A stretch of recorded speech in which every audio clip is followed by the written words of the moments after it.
Hi there, listener, and welcome to episode 182 of the Ski Podcast. This is a special episode focusing on the ski resorts of Perisher, Australia's largest ski resort, and Thredbo, Australia's best ski resort for the last 5 years in the World Snow Awards. Now, unusually, I don't have any guests in the studio with me today. I think that's only happened once in the 182 episodes of the Ski Podcast, but don't worry, listener. It's not going to be just me talking for the next 45 minutes. We're going to hear from Australian ski experts from both resorts, plus after we finish Down Under, we're going to hear what it was like when the Tour de France passed through Les Trois Vallées last month. We also have our regular feedback section, plus you can find out why I chose not to offset my flights to Australia, but to do something slightly different. So, why Perisher and Thredbo? Well, with apologies to the ski resorts of the state of Victoria, the reason I was in Australia was to visit my mum, and she lives in New South Wales, so they were the ones I could get to fairly easily. It's about a 5-hour drive from Sydney. So even though I only went for a few days, it was very achievable. Most Australian skiers do drive, and even those coming from further afield tend to fly maybe to Canberra and then drive the 2.5 hours from there. So let's start with my first experience of skiing in Australia, which was in Perisher. I spoke to Perisher local Lucas Wilkinson to find out more about the resort. I'm sitting here in the lounge at the Mann Hotel, and I'm delighted to be with Lucas Wilkinson, Perisher local. How are you, Lucas? I'm well, thanks. How are you? Yeah, good. Well, I've just had a fantastic day on the mountain. I really enjoyed it. It's so good to ski in a different area. And, you know, it feels Perisher, it is Australia's biggest ski resort. What kind of makes it special for you? I mean, I think, I grew up in Perisher. I grew up in Jindabyne. My dad worked here for nearly 40 years. And I think probably what's special about it is just skiing among the gum trees. I think that's something you don't get anywhere else in the world. You've got these broad-leafed evergreen trees, and it's just unique. For sure. I mean, this afternoon, the snow softened up a bit, and I started to ski between the trees. And yeah, it's a great experience. I really enjoyed it. Yeah, it's almost like it's kind of like skiing between the aspens or the birch trees in Japan, but they've got leaves on them. So yeah, it's really cool. Cool. And Perisher itself then, I said it's the biggest ski area in Australia, 65 kilometres apiece. But it used to be just Perisher Valley here and then 3 or 4 other mountains. But in the mid-90s, they all connected. Yeah, so there was Perisher and Smiggins originally, which two of the resorts on this side. And then in 1995, as you said, Perisher bought Blue Cow and Guthaga, which were over the other side, and that made Perisher Blue. And then they rebranded later to Perisher, and so now there's 4 resort areas that are all interlinked with skiing, and so yeah, it's the biggest area in the southern hemisphere. I think you definitely notice when you're out there. There's a lot of open space. Oh, for sure. It was great today, just connecting over to all the different areas, and obviously it attracted the attention of Vail Resorts because they bought Perisher in 2015, right? Vail came along a few years ago and added Perisher to the portfolio, and then a few years later added 2 other Australian resorts, Falls Creek and Mount Hotham, which is really cool because now when you get an Epic Pass you can ski all those 3 in Australia, and then when you go overseas you can ski all the other resorts on the Vail Resorts roster, which is there's a few of them.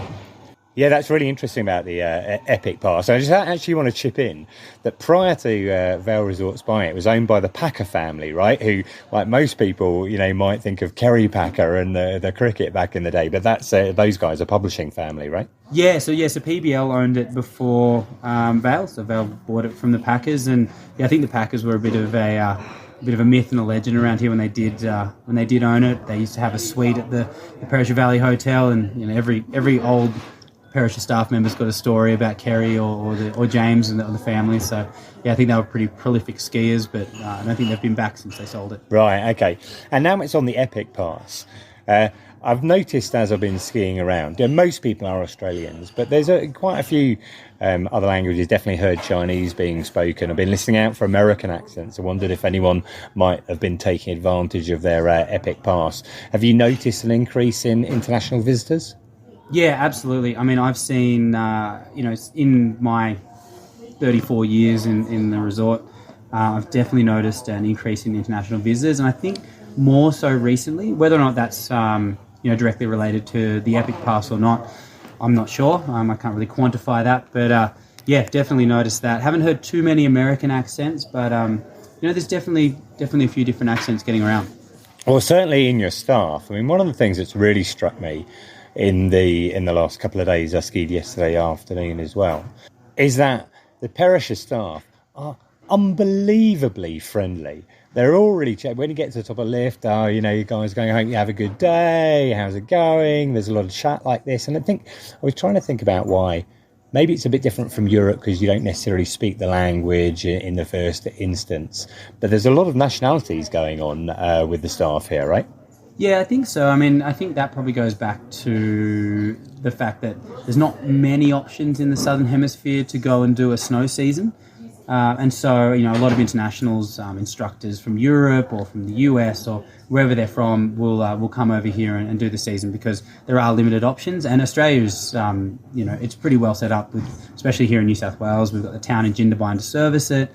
And the infrastructure is quite complete. So it's easy to come over here and there's definitely a lot of work. There's a lot of work for the ski instructors. And I think, touching on the friendly staff, I think it might just be a bit of an Aussie thing. I think, people tend to kind of go out of their way to say hi and how you going, and potentially the internationals pick up on that if they see some of the other Aussie staff doing that, and they just kind of take their lead and do that. That's probably genuinely correct, because in my time the last week, 10 days or whatever I've been here in Australia, that definitely comes through, that friendliness. And I guess it is an Aussie thing. And sometimes there's a bit of a cliche that people say the Europeans, maybe the French, aren't necessarily as good at service as that. So maybe that's why it stands out. I wondered if I could ask you a question about the sort of future of Perisher, because I was reading that there are some plans to potentially reclassify some of the area for real estate and build more property here, maybe expand the car park. Do you think that might happen? Look, since I've been skiing in Australia, I think it's always been the dream that there's going to be the village in Perisher development's been happening, and I think the joke going around town has been happening next year for the past 20 years. And, but I think, there's this, we're in a unique situation here where we're operating inside an Australian national park, and so there's so many hurdles and red tape to go through and navigate before these projects can get off the ground, even really small projects within the resorts that I see. I'm not privy to how that all happens, but it does seem like there's a lot of stuff to go through before that happens. It would be lovely if we could get more upgraded infrastructure here. I think all the skiers and snowboarders in Australia would benefit from that. But I'm not holding my breath, because the past dictates that's might be holding my breath for a bit longer. But it would be really nice to see some upgrades. Hopefully some lift upgrades in the future. There's a few that have been talked about that are sitting there, maybe. Well, a number of the lifts have been upgraded. They get upgraded on a regular basis anyway. I think with this discussion, it was more about perhaps, access, because there is a lot of demand, for people to come up here. And, when it gets really busy, your car park can be full here. I came up on the ski tube, which is a funicular railway which comes up from the valley floor. And to me, it seemed like the obvious way to come into resort. Why do all that driving up the hill? Well, I think that's the benefit of the ski tube. We've got that. You can drive up to Perisher, but I'm not sure if you've driven up, but the roads are quite exposed, and we get, with our storms in Australia, they come in with a lot of wind. Unlike overseas, they're very blizzard-esque when they come in, so the roads can become incredibly dangerous, whereas when you drive up to the ski tube, it's in the Thredbo Valley, it's below the Australian snow line for the most part, and so it actually is easier to drive up to the ski tube. And like you said, you jump on the train straight up the tunnel, and it drops you off right in the middle of Perisher. So you do have that option, and I think hopefully in the future we can expand on some of that infrastructure to get up here. But only time will tell. Yeah, and you've also introduced a bus service coming up from Jindabyne as well. It started last year and it went pretty well, and it's going this year as well. So that's got to be helpful for taking cars off the road. That looks amazing. That was a New South Wales government initiative. One of the things most recently in the local area, we've had the New South Wales government come in, and they're looking to activate the area as a future growth area as part of what's called the SAP, Special Activation Precinct project. And one of the major things that came out of the community surveys was lack of public transport to the resorts and the surrounding area. And one of the first things they've actually brought in, the state government, is the bus service. And from what I've heard, don't quote me on it, but from what I've heard on the grapevine around Jindabyne, it's been really, really, really popular and really successful. And I have seen people on the buses, so that really will have a positive effect. That's good. I hate to break it to you, Lucas, but I am quoting you on it because I'm recording you right now. That's okay. I heard it on the grapevine. Yeah. Okay, I got one other question. Last night the snow cannons were on. It's been pretty cold down here, certainly below zero overnight, I would say. And it struck me that for a resort with, let's say, 65 kilometres apiece, there are a lot of snow cannons out there. You actually looked it up for me earlier. I think we said there's like 165 of them. I mean, that's a key part of the Perisher strategy.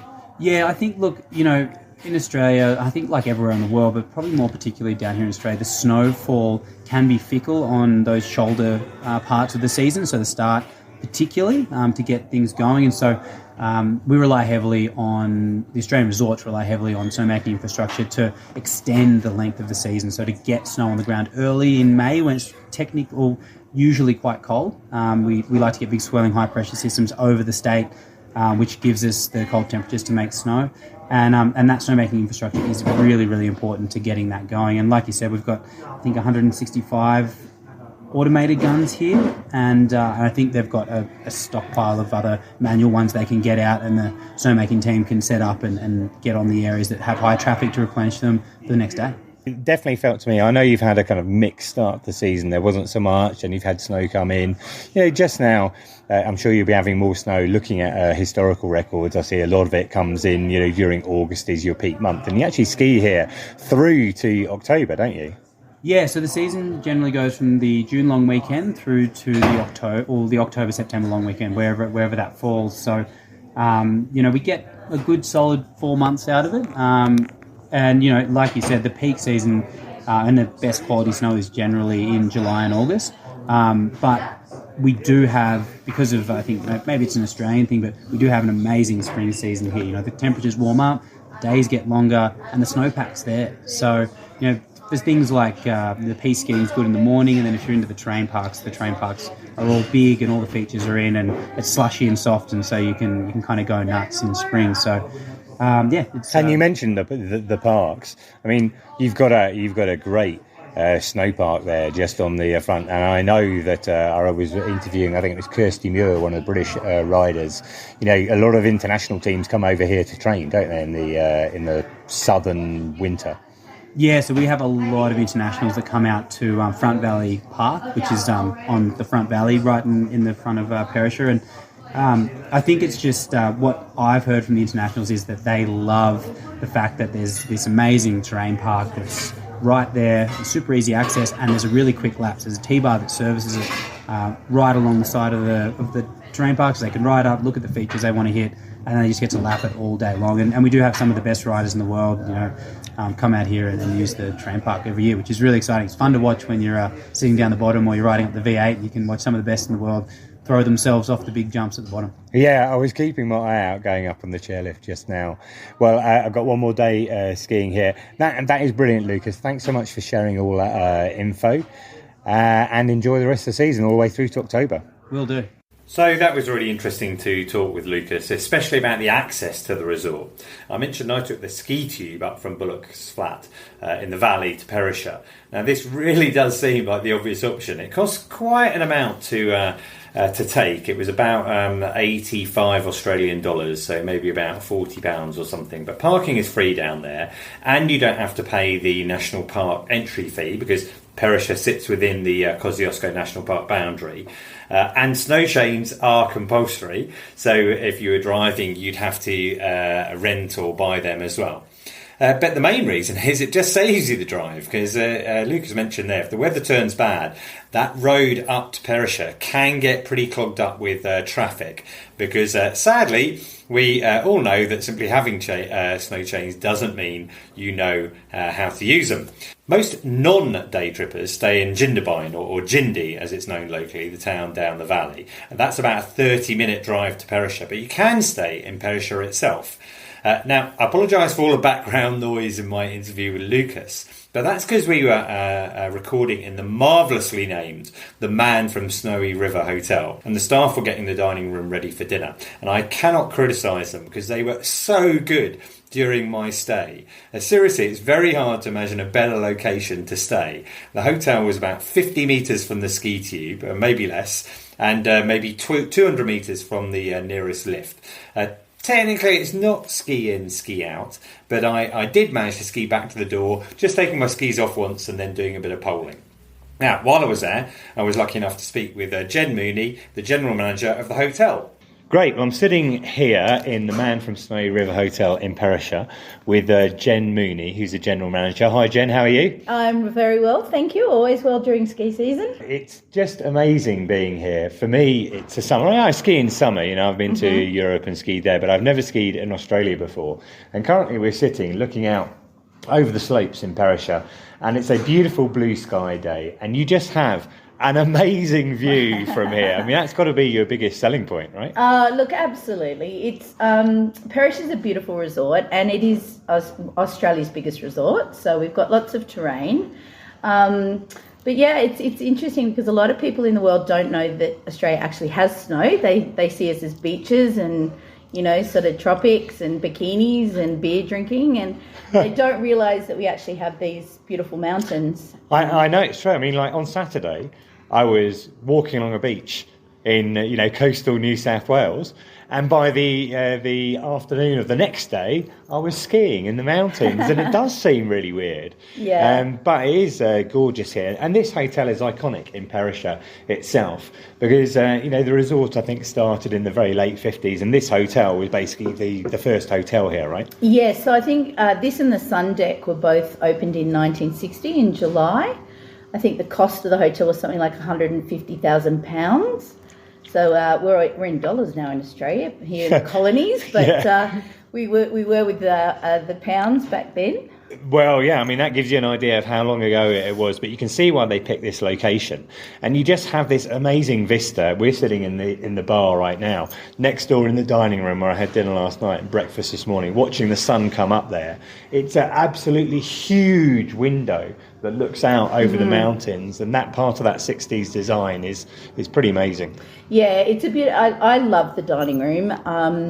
This, as you say, the 60s architecture is actually really quite beautiful, and it's got a very warm appeal to it with the timber ceilings and so forth. But I particularly love that we can just sit here and watch all the changing weather and changing skies. We get some spectacular sunsets as well, straight out the front window, which is always a pleasure to watch. And the dining room itself, you've made a lot of effort to kind of help it keep its 60s feel. So some of the I think I read somewhere that the chairs are kind of modelled on a 60s design. Is that right? Yes. So the chairs are a reproduction of a famous sort of 60s designer, and they've got sort of the black faux. Oh, there wasn't even leather. It was actually, I think, just known as vinyl back in the 60s. And then we've got some booth seating that's also reflective of that era as well. So just trying to keep it a little bit in tune with the beautiful architecture of the building. And there's a kind of feel, a sense that it almost kind of matches some of the resorts I might have seen in Colorado, let's say, in the States. There's a kind of link between the two areas, right? Well, yes and no, only in the sense that this area, of course, was big cattle country, and of course the man from Snowy River himself was a cattleman, and he used to ride and herd cattle, and that's why he went to work where he worked on the stations back in the day. And so we've got some Hereford hides around, and sort of to reflect that part of the heritage of the area. And to help out those who kind of think, like the man from Snowy River, that rings a bell. Do you want to remind us what that is? Well, so it was a poem actually that was written by Banjo Patterson. He was a very famous poet in Australia, and he wrote some beautiful poetry, and that was probably his most famous piece. But of course, Hollywood made a movie out of it in the 80s. the movie came out and, of course, was very famous worldwide, actually. And so everybody knows the story of the poem from the movie. Well, and that's another reason why they know the place as well. Although locally, I think most people call it just the Man, don't they? They do call it the Man, indeed. And you'll notice around Jindabyne as well, which is the little ski town at the bottom of the hill, that there's a lot of places named after Banjo Patterson poetry. So there's a pub downtown called the Banjo. Okay. But like we're sitting in the bar right now. I mean, this is quite a centre for après ski. You quite commonly get a bunch of people going, "Oh, I'll meet you down the Man." Absolutely. Every afternoon, so we have this live music for après, and everybody knows the Man. And in fact, it's probably as sort of the biggest. Well, it's the biggest hotel in the valley, and it's the place most of the locals come to have a drink as well. And you've, since you've been running the hotel, I think for the last 10 years, and you've made a bunch of changes. I noticed when it originally opened, there was a swimming pool out the front, but now you've got a spa here, haven't you? Yes, we do. So, the hotel's had a couple of swimming pools in its history, apparently. But yes, we have a beautiful day spa, which is pretty well fully booked all day, every day. It's very, very busy. But the mountain spa is gorgeous, and, everything you need in a ski resort, massage after skiing, nice, hot soaks, infrared sauna, all the good stuff that helps you out after a day on the mountain. And even if it is booked out, I noticed you've got some of those great massage chairs just in the lounge there. There's ones where you sit in, you can adjust it so it can massage all the different bits. They actually seem to run all day as well, those chairs. So. Excellent. Well, it's a beautiful view. It's a real sun trap in the afternoon, isn't it? Sitting here, looking out over the skiing, and you've got the night skiing as well, because I think they do fireworks on when it's night skiing? So Tuesday and Saturday nights, night skiing, and there's fireworks on those nights as well. And actually, if you're actually on the mountain when the fireworks are on, it's really quite a beautiful experience, actually. It's cool. Well, I am here on Tuesday, and we worked this out, so I'm definitely going to make sure that at least at the very minimum I get a good view sitting here checking them out. That's brilliant, Jen. Thanks very much, and thanks so much for hosting me here. It's a pleasure to have you, and thanks for visiting. Well, that was great to chat with Jen. Now, look, if you're thinking about a visit to Perisher, I really can't recommend the Man highly enough. It's a 3-star hotel, so don't expect super luxury in the rooms. But in addition to location, you can add excellent service. The staff were from around the world, not just Australia, but Canada, Taiwan, even the UK. And they were just so polite and helpful. And what I was saying about the view, it is all true. I sat there in the morning watching the sun come up over the gum trees and the slopes, and just rolled off so many photos. I'll put a link in the show notes and you can see what I mean. Anyway, after a day and a half skiing in Perisher, I took the ski tube back down to Bullock's Flat, picked up my car and drove 20 minutes to Thredbo, Australia's best ski resort. And they are very proud of that, and rightly so. They've won that category in the World Snow Awards 5 years in a row now. And you get a sense of their pride when they refer to that other resort across the road. So I started my day by meeting up with two of the Thredbo team, Ritchie, Carroll and Sophie Lester, to find out more about the resort. Great. So today I'm here in Thredbo. It's a pretty windy day outside, but I'm looking forward to getting on the mountain. I'm sitting here with Ritchie Carroll, who's the brand and marketing manager. Hi, Ritchie. How are you? I'm very good. Glad to have you here in the resort and chat to you about all things Thredbo. Cool. We've also got Sophie Lester, who's PR content and social media manager. Hi, Sophie. You all right? Hi. Yeah, doing well today. Thank you. Ritchie, I wonder if I could start with you. And find Thredbo really interesting. You've got a lot going on here. You've just had schools out here, and now you're straight into uni week. You kind of run a lot of activities, a lot of events here, right? Yeah, I mean it's a 16-week season here at Thredbo, and that's kind of the Australian standard. And we jam, I think, over 150 events across that 16-week period.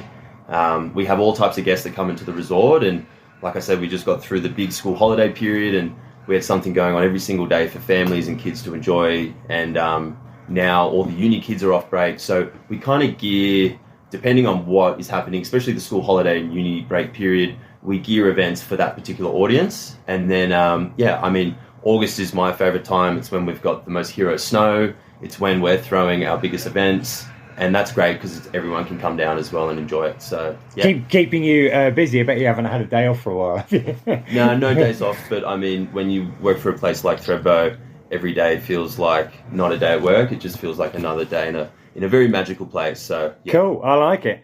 I was interested too. I was reading some of your stuff about new things that you brought in this year, and I think I read that you've got like an ARVA, a transceiver testing area up on the top of the mountain. That's a new thing for you, is that right? Yeah, we've got the beacon checking up at the top of the resort, which is just the barrier before you go out of bounds into the Australian main range, which provides you backcountry access. And backcountry has become more popular. See, you've actually got a separate backcountry pass that you can buy? Yeah, so we offer all guests the opportunity to purchase a backcountry pass, which just gets you up a certain lift, and then you can access the backcountry from there, which is great. So you don't have to trek all the way from the bottom, which is nice on the legs, especially if it's early in the morning.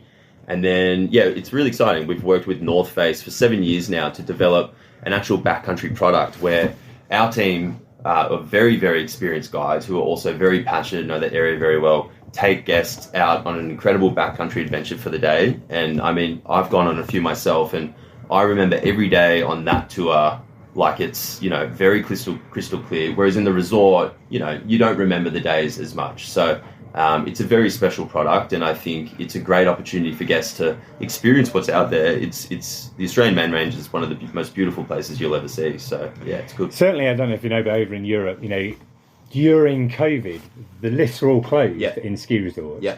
But people were still skiing. Yeah. And backcountry skiing, particularly ski touring, went through the roof, and every shop sold out of ski touring equipment. It was incredibly popular. Sophie, I wonder if I could turn to you.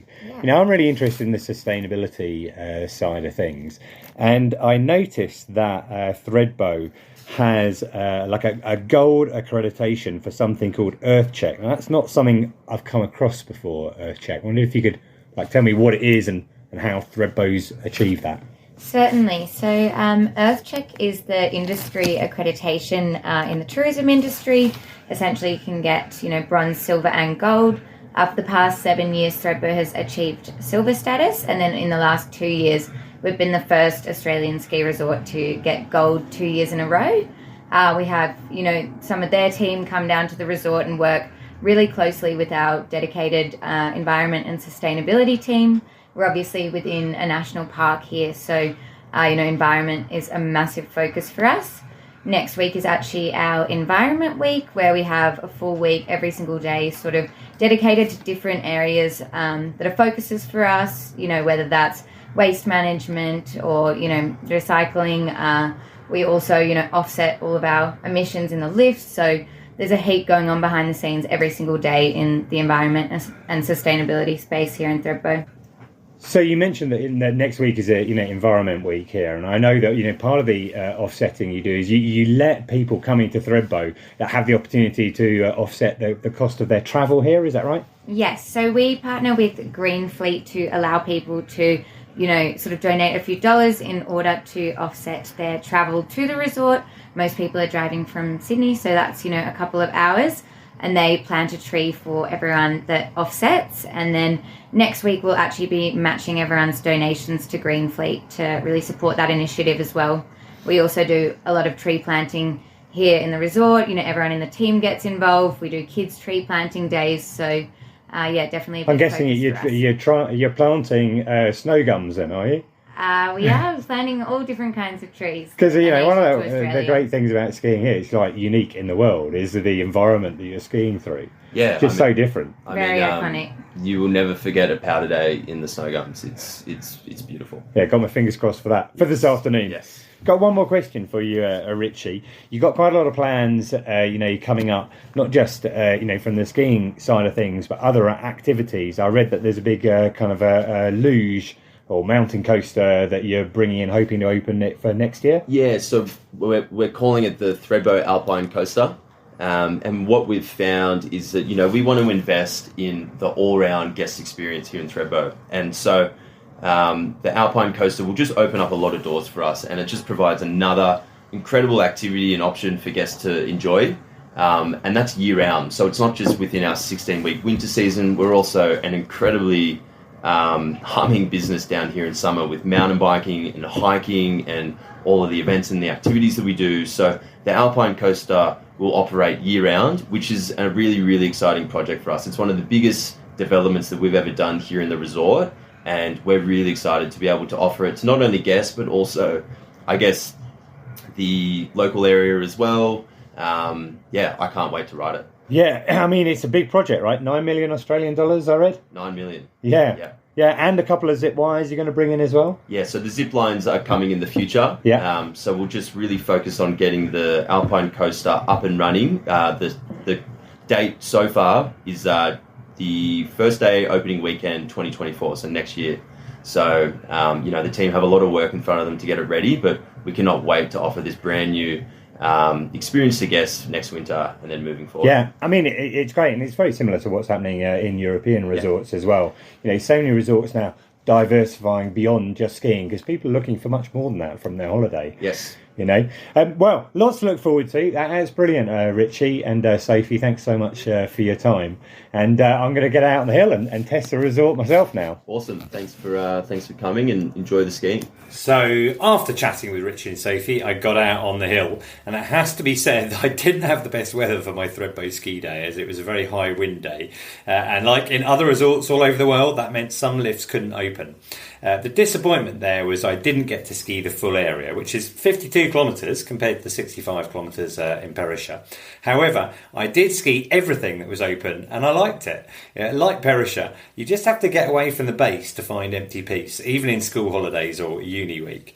And as it was, when I was up there, I have to say, higher up, it was bloody windy. I was properly chilled to the bone on the T-bars, but I also found the best snow of my 3 days of skiing. And for me, this makes a lot of difference. Thredbo has a much bigger vertical than in Perisher. Thredbo Resort itself is at 1,365 metres, and with the lift access points, similar to Perisher, at just over 2,000 metres. That means a 700 metre vertical drop, and that's twice what Perisher has to offer. So with empty runs, it meant I could open up and get a bit of speed, and that's what I like when I'm piste skiing. After I came back down, I caught up with local legend Reggae Ellis. So I've just been out skiing here in Thredbo, and I'm warming up again now. I'm chatting to Reggae Ellis. You're the man for the snow reports here in Thredbo. I think you're putting them out for Mountain Watch and TV stations as well. Yeah. And how long have you lived here? I've been every winter since 1989, so it's 34 or 35, I suppose. I can't remember. And then I've been living here year-round since 2007. Cool. So probably not many people around who know Thredbo better than you, I would guess. What is it that you think makes Thredbo special as a ski resort? Ski resort, I think a lot of it has to do with the village and a year-round living community. That's been ongoing, so that's the big difference. Whereas many other resorts in Australia, most, they just close in October. There's just nothing there. Yeah, it's busy here in summer as well. Quite a few people, I've been chatting to people on the list, tell me they come here in summer as well. Yeah, it's always had, which is the nature of the geography. It's beautiful here in summer, mainly because of the river, and they've always kept the Kosciuszko chair running, even pre-mountain biking, so you could always hike out to Mount Kosciuszko. So they've always had that. And they've had, things like the golf course, tennis court, there's stuff to do. It's one of the few, a lot of people, especially with kids, it's an easy 3 or 4 days here because you can keep them entertained. Yeah, and the skiing itself, obviously today it's a little bit windy. The whole area isn't open. I skied, quite a lot of it. And I guess what I really liked is that the vertical drop is pretty big here, and so therefore we can get some quite long runs in. Yeah, I think the longest run, which is the Village Trail, which is a long blue run, I think it might be 5 Ks or something. But direct vertical, like something like the Super Trail, it's like 2.5 Ks long, top to bottom, And then there's the off-piste skiing here is really good. There's top bowls, there's like 3 or 4 bowls that drop in, really good tree skiing. And like I said, you can get 400 to 500 metres of off-piste vertical as well without being on a groomer. So that's good. And like Day, I know you're saying it's windy. Thredbo faces southeast, so our prevailing winds are west-northwest winds, and sometimes you look up there and it's like a natural snow machine. So much snow gets blown in, so like a blizzard 2 weeks ago, we had that. The official was 35, 40 centimetres of snow. We would have had 60 blown in on top of that up the top. And that's a big thing for Thredbo, is that, they call it wind buff in, just beautiful light, that light talcum powder. If not the best thing about skiing in Thredbo. Yeah, for sure. I saw there are quite a lot of parks as well and kickers built all over the place, including one massive kicker just at the top of the cruiser. Yeah, what was that about? Well, that's a training facility for kids here who are training, Mountain Academy, and then for Snow Australia athletes, like my son's up there training. So pretty well all resorts in Australia have a terrain park. Like Perish has got like 4 from a beginner, and that's the same one here. So the ones here, they've just built the one at Anton's T-Bar on the right, 2 rails and 2 jumps. That was just open last week. And then they've got the Easy Rider T-Bar, that was 6 weeks ago, and they have like 3 jumps and rail line. That, like I worked on this event up there with Thredbo the other day, this shred thing, like aimed at kids. There's just kids everywhere from the age of 3 to 15. So. Yeah, I love it. I love seeing all those young kids and just getting into it for the first time and getting really enthused about everything like that as well. Yeah, and I think a lot of these things have changed. Like a lot of the parents now, who are like 40 or 50, they've been hitting rails and stuff since they were 20. So for them, it's a second generation. So if they don't have terrain parks at a resort, they won't go to it. And your son, what's he training in? He's big air and slopestyle skiing. Yeah. How old is he? 17. Australian team for the Junior Worlds in Cadrona next month. Right, okay, and he learnt here in Thredbo. Born and bred Thredbo. Yeah. They were kind of lucky here because, and my daughter she does free ride. She's got back from a trip to New Zealand with the North Face, a filming trip. So, but both of them learned to ski here at a young age, and like from when they were 3, when you go to ski school. But the programs are really good. They teach them how to ski. Yeah. Then they go into the shred crew, and then they go into development squad, and then when you get to a certain level, it's Mountain Academy, which is that jump you were talking about. That's built for Mountain Academy for Thredbo. So, and so those programs, they're seasonal programs, and that's my kids went through all that. So that's brilliant, Reggae, and best of luck to them. I'll look out for them when that event comes up ahead. So thanks very much, and enjoy the rest of your season. Yep, no worries. Thank you. And yes, before you ask, I did say that, right? Reggae is his first name. Maybe not his given name, but it's what he's been known as for the last 30 years. So that's your insight into Perisher and Thredbo. I spoke to other skiers on pretty much every lift, and they were all slightly apologetic when they discovered I mainly ski in Europe. But I think they're underrating the Australian experience. Any day on the mountain is a good day, in my opinion. And I have to say that almost everyone I spoke to also seems to ski in either Japan or Canada. It's actually rather or relatively expensive to ski in Australia. Day tickets are about twice the price of Europe at about £100 per day, but people are less likely to ski for a week, more likely to just come down for a day or a weekend. And quite frankly, if I lived 5 hours away from a ski resort, I would be going way more often as well. So, to our Aussie listeners out there, and that's normally about 5% of our listenership, although this one might be more, I want to say, what a great country you live in. I love the fact that I could be running on a beach in 24 degrees Celsius and then less than 24 hours later skiing on a mountain in sub-zero temperatures. And to the 95% of our listeners not living in Australia, I'm not going to say go to Australia for the skiing, but if you happen to be there when the season is on, then go for it. Now, let's say goodbye to Australia and come back to Europe. Regular listeners will have heard Alex from 150 Days of Winter in Courchevel and Richard Lett from the Lodge de Village in Mirabel talking about the build-up to Tour de France's arrival in episode 180. So let's hear from them again about how it all went. Hi Ian, Alex from 150 Days of Winter with a little report from the finish line of stage 17 of the 2023 Tour de France. Second only to the English sport of test match cricket, watching the Tour de France involves a very relaxing day of drinking and alcoholic-induced insight into the sport worthy of an armchair Lance Armstrong. For Courchevel stage, standing around with a drink in your hand for about 4 hours, looking at the beautiful mountain scenery from the Michel Ziegler Altiport, followed by 5 frenetic minutes of cycling. Almost as amazing as the cycling is the caravan that precedes the races. Sponsors' vehicles pass out everything from hats to alcohol-free beer. Somewhere a driver of a car-sized punnet of strawberries is trying to make his 2-week journey around France sound less weird than it really does. But back to the race. After passing over the Col de la Loze, the highest point of the Tour, the cyclists still had to deal with the brutal final 500 metres heading up Courchevel's iconic runway with a killer 18.6% incline. The look of pain on their faces said it all. Austria's Felix Gall beat England's Simon Yates by a healthy 30 seconds, with Denmark's Jonas Vingegaard cementing his overall victory with a 7-minute lead over Tadej Pogačar. With only 4 more stages left, he is almost guaranteed the title, and by the time you hear that, he will have already celebrated on the streets of Paris. So after 1 bottle of champagne and a mild case of sunstroke, I must sign off and do something about all these polka dots I'm seeing. Ciao.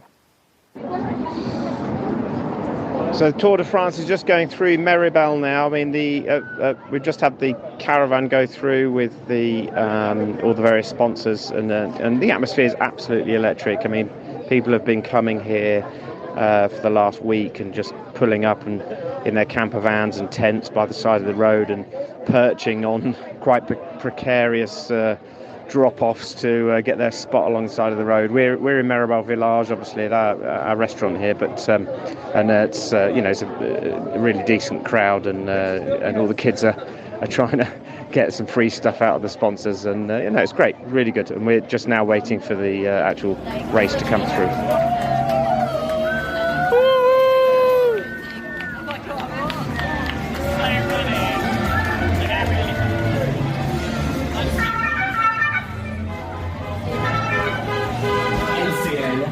It's been great seeing all the people from, we've had people from Australia here, and we've met people from obviously all around Europe, keen cyclists going up the road, doing the sort of last section, the Meribel up to Col de la Loze and then down to Courchevel. Tons of cyclists going through this morning, and just making the most of the crowds by the side of the road, and everyone just cheering them on.